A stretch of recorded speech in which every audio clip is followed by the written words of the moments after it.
Türkmenistanda göwreli zenanlaryň abort etdirmek mümkinçiligi düýbünden diýenýaly gadagyn edilýär. Soňky hepdelerde häkimiýet wekilleri lukmançylyk edaralaryna aýlanyp, abort edýän lukmanlaryň diplomlaryndan mahrum ediljekdigini duýdurýarlar. Bu ýagdaýlar barada Azatlyk radiosynyň habarçylary 20 awgustda ýurduň dürli welaýetlerinden maglumat berdiler. Yurdun Saglyk Goraýyş we Derman Senaty ministrliginiň seýlede kanun goraýjy edaralarynyň işgärleriniň bu duýduruşlaryndan soň lukmanlar abort etdirmäge gelýän zenanlary izine goýýarlar, hatda olary kabul hem etmeýärler.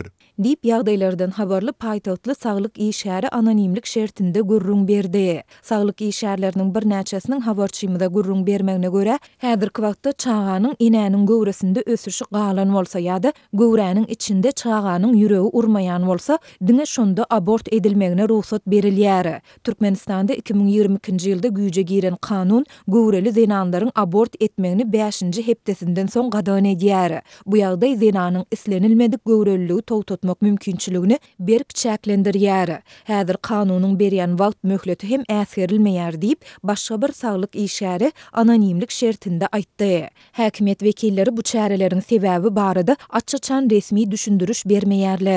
Ýöne aşawatly lukmanlaryň bir näçesiniň tasdiklamagyna görä, bular yetkinjek ýaşyna yetmedik gyýylaryň arasynda göwreli bolýanlaryň göz görtele köpelmegi bilen baglanyşykly bolup biler. Soňky ýaşlar jinsy gatnaşyga ir başlaýarlar we olaryň köpüsi goranmagy bilmeýär. Ýöne häkimiýetleriň bu çäreleri abortlaryň sanyny azaltýan bolsa-da göwreli alýan gyýylaryň sanyny azaltmaýar. Gaýtam duýduruşlardan soň çağany dogrup raddomda taşlap gidýän 15-16 ýaşlaryndaky ýaşazyk okuwçy gyýylaryň we yetim çağalaryň sany köpelýär. Dip aşamatly Lukman bellidi. Onuň tasdiklamagyna görä bu gyýylar kanunçylyga garamazdan özlerini gizlin abort edýän lukmanlardan mahrum edilenden soň olaryň arasynda islenilmedik göwrelligi togtatmak üçin hoply çärelere baş oşýanlar hem köpelýär. Abort bolmaýanlygy sebäpli ýaş gyýylar göwredäki çağany düşürjek bolup, margansowkaly, kali permanganatly suwlarda bir näçe sagatlap ýatýarlar. Bu adam saglygy üçin ören ziýanly. Şeýlede olar aýbaşyny getirýän dermanlary içýärler we saglyklaryna ziýan ýetirýärler diýip Lukman bellidi. Ol göwrelligi soňlandyrmagy niýetlenen ýürite dermanlaryň hem bardygyny, bir tabletkasynyň 400-500 manada barabardygyny, ýöne bularyň sanynyň ören çäkledigini we lukmanlaryň olary diňe ynamdar adamlaryna satýandygyny hem aýtdy. Hökümet tarapyndan ginekologlara goýberilýän bu dermanlaryň kim we näme üçin ulanylandygy kagaýdy ýüzünde bellenilmeli. Barlyklar goýberilýän bu dermanlaryň sanyny we nire ulanylandygyny soraýar diýip Lukman bellidi. Aşawatly we Balkanly lukmanlaryň tasdiklamagyna görä, häkimiýetleriň soňky gadagynçylyk çärelerine garamazdan bu işi gizlin görnüşde dowam etdirýän lukmanlar henizde bar. Bu lukmanlaryň ýokary wezipeli döwlet emeldarlarynyň arasynda hukman tanyslary bolýar. Olar ören ýakyn tanyslar tarapyndan getirilen aýal gyzlary abort edýärler. Olaryň tas ählisi 10-njy, 11-nji klass mektep okuwçylary bolýar. Dip Balkanly Lukman anonimlik şertinde gurrun berdi. Lukmanlar gizlin abort etdirmegiň narhlary barada hem maglumat berdiler. Olaryň tasdiklamagyna görä, gizlin abort etdirmegiň narhy paýtagtda 500-1000 ABŞ dollary aralygynda üýtgeýär. Ýöne durmuşa çykmadyk gyýylar üçin bu tölek mundan hem ýokary bolýar. Balkanyň Türkmenbaşy we Balkanawat şäherlerinde bu narh göwreliligiň hepdesine ýa-da aýyna görä üýtgeýär.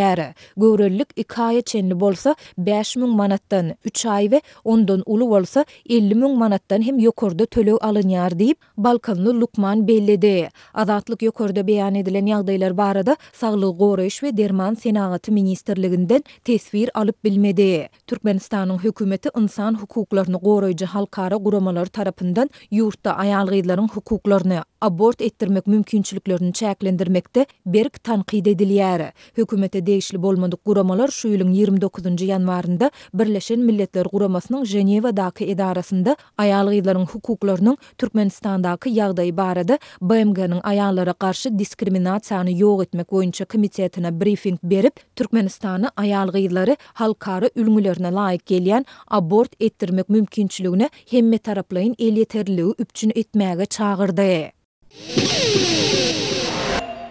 Ýokary okuw jaýlaryna giriş synaglary ahyrlayan mahala okuwa kabul edilen talipler täze okuw ýylyna taýýarlyk görýär. Şowsuz synag tapşyran ýaşlar geljekki durmuş meýilnamalaryny gözden geçirýär. Azatlyk radiosynyň habarçysy Türkmenabadda ýerleşen Seýitnazar Seýdadyrnak Türkmen Döwlet Mugallimçilik Institututyna geçirilen giriş synaglary we synaglaryň ýyzy galdyran howasy barada habar berýär. Synagdan geçip bilmedik gyzlaryň arasynda aglamayan gyz tas ýok diýen ýalydy. Indiki tapgyra geçdim diýip begenýän adam az boldy. Diýip şu ýyl Mugallimçilik Institututyna dalaş eden bir talib aýdýar. Şowsuz synag tapşyran beýleki bir ýaş ýigit harbugullyk edip soňra daşary ýurtlaryň ýokary okuw jaýlaryna synanyşmagy meýilleşdirýär. Men şu ýyl Taryh fakultetine dalaş etdim. Synag biletlerindäki ähli soraglara jogap bermek üçin 30 minut wagt berilýär. Ýöne meni 10 minutdan soň çagyryp soraglara dolu jogap bermäge mümkinçilik bermediler.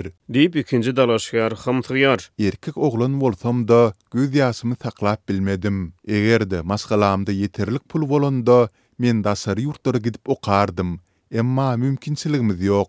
Indi bolsa gulluga gitmeli. Gullukda bar öwrenen zatlaryny ýatdan çykarar ýaly edýärler. Gullukdan soňra garz alyp belki daşary ýurtlara giderin.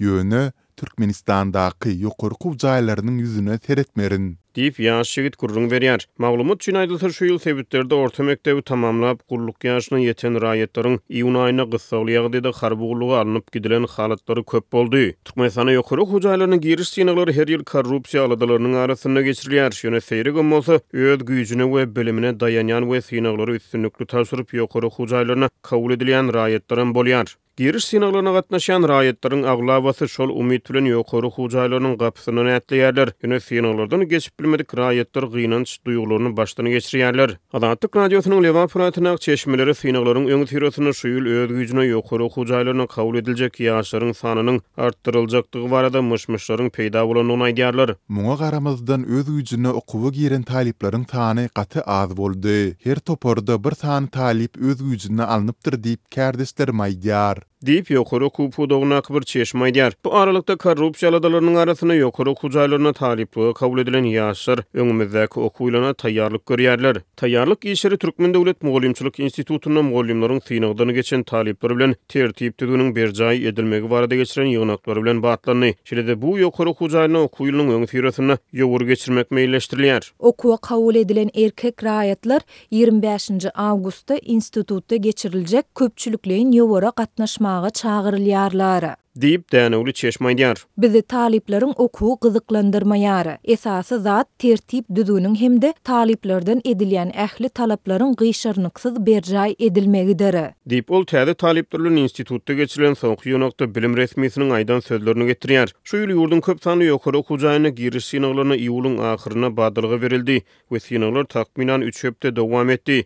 Türkmen Döwlet Mugallimçilik Institututyna synaglar 17 awgustda tamamlandy. Giriş synaglar bilen baglykda käbir professor mugallimler tomutky diňjalykdan dolu peýdalanyp bilmendirler. Azatlyk radiosynyň çeşmeleri bu ýokary okuw jaýyna her ýylda 45 gün diňjalmagy hukugy bolan mugallimlaryň aglabasynyň giriş synaglary sebäpli bary ýogy 20 gün çemesi diňjalyp bilenliklerini aýdýarlar. Şol bir wagtda giriş synaglary güýçlü gödäwçilik astyna geçdi. Azatlyk radiosynyň habarçysy synag döwrüne bu institututyň çägine dalaşgärlere telefona suraty ýa-da video düşürmegin berk gadagyn edilendigini habar berýär. Türkmenistanda şu ýyl 80 000 çemesi okuwçy orta mekdepden uçurum boldy. Resmi maglumatlara görä 16 000 çemesi raýat şu ýyl ýokary okuw jaýlaryna talipligi kabul edilýär. Ýurdun ähli ýokary okuw jaýlaryna giriş synaglary dilden döwlet diline geçirilýär.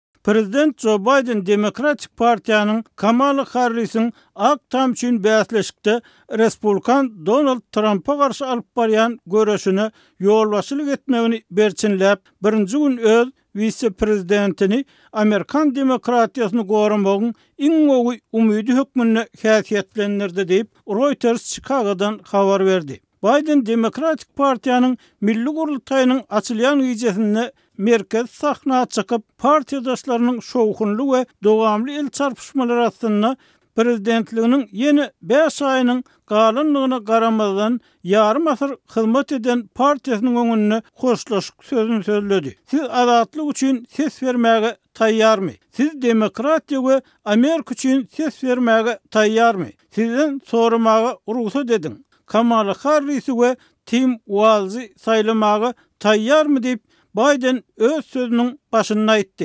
Biden Trump'y bir näçe gezek kötöklep, Harris'in we Minnesota ştatynyň gubernatory Walz'ın bäri-bärilerde görülmedik iň gowy meýletinçisi bolmak wadatyny berdi. Biden'in Chicago'da eden çykyşy 4 günlük çäranyň başyny başlady. Prezident 21-nji ýylda partiýa ýolbaşçylarynyň agyr basyşlarynyň netijesinde gögünsiz hem bolsa bäsleşikden çekilmek kararyna geldi. Partiýa dış eginleşleri 81 ýaşyndaky prezidentin saýlawda ýeňmek we ýene bir 4 ýyl hyzmat etmek mümkinçiliginden alada galdylar. Biden'in "Men bu işi söýýärin, ýöne öz ýurdumy has söýýärin" diýen sözleri biz Johnny söýýär diýip goýarýan partiýadaşlarynyň sesleri bilen utgaşdy. Ýurdun ilkinji garaýagyl prezidenti Barack Obamanyň döwründe ikinji orna ýelen Biden demokratlary Kamala Harris'in 5-nji noýabrda ýeňiş gazansa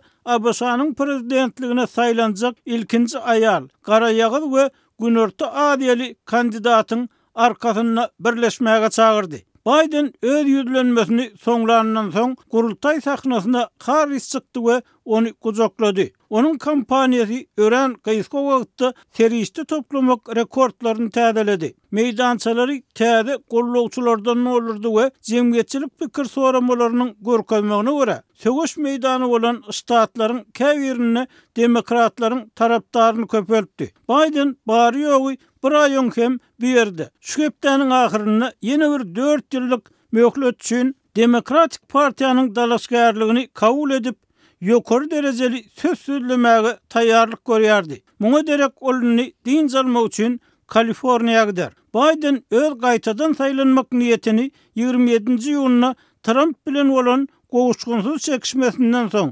esasy maliýe gollawçylary we beýleki partiýa tarapdarlary gara çekilmegi talap edenlerinden soň goýulsun etdi. Biden gurultaýda eden çykyşynda öz administrasiýasynyň gazanan üstünlüklerini, ABŞ iqtisadiýetini ösürenligini we ABŞ-nyň daşary ýurtlardaky ýaranlyklaryny güýçlendirenligini ýytdy. Amerikalylary Harris'i aktamdaky miras düşer edip saýlamaga çagyrdy. Ol Amerikadan elini çekmeýän jins paralygy we akýagylaryň hökmrawanlygyny ýazgardy. Bu ýurtda olara orun bolmajakdygyny aýtdy. Ol prokuror Harris'i jinayetde ýazgarlan Trump bilen deňeşdirdi we öňkü prezidentiň taşary siýasatynyň şogusuz bolanlygyny aýtdy. Onu Russiýanyň prezidenti Vladimir Putin'i baş egmekde we NATO'ny gowşatmakda aýplady. Biden Trump'y ABŞ-ny başa barmadyk, ýagny ukypsyz, başarnyksız döwlet diýip atlandyranlygy üçin tankyd etdi. Onu utulan adam diýip käsiýetlendirdi. Gurultaýda çykyş edenleriň köpüsinden tapawutlykda Biden birinji gün mejlisler zalynyň daşynda ýygnanan müňlerçe Palestinaçy demonstrantyň gaharyny kabul etdi we atyşyň besedilmek üçin dinman işleýänligini aýtdy. Ol köçede protest bildirýänleriň aýdýan zatlarynyň jany bar. İki tarapdan hem köp biýgüne adam öldürilýär diýip Biden aýtdy. Palestina taraptar esasan parahat müňlerçe demonstrant 19 Ağustosda Demokratik Partiýanyň Milli Konvensiýasynyň açylan gününde Chicago'da protestde toplanyp Biden administrasiýasynyň Gaza urşunyna Israil gollamagyna gahar gadap bildirdi. 59 ýaşly Harris Trump'y ýeňmek wadasyny berenne Merikanyň şatlyk şowhuny asmana galdy. Gelin öz ediz görýän ideallarymyz üçin söwüşeliň we hemişe ýatda saklalyň. Haçan biz söwüşdik, biz ýeňer diýip Harris şowhun edýän Merika ýüzlenip aýtdy. Ol öz dalaşgärligini resmi taýdan 4-nji gün kabul eder.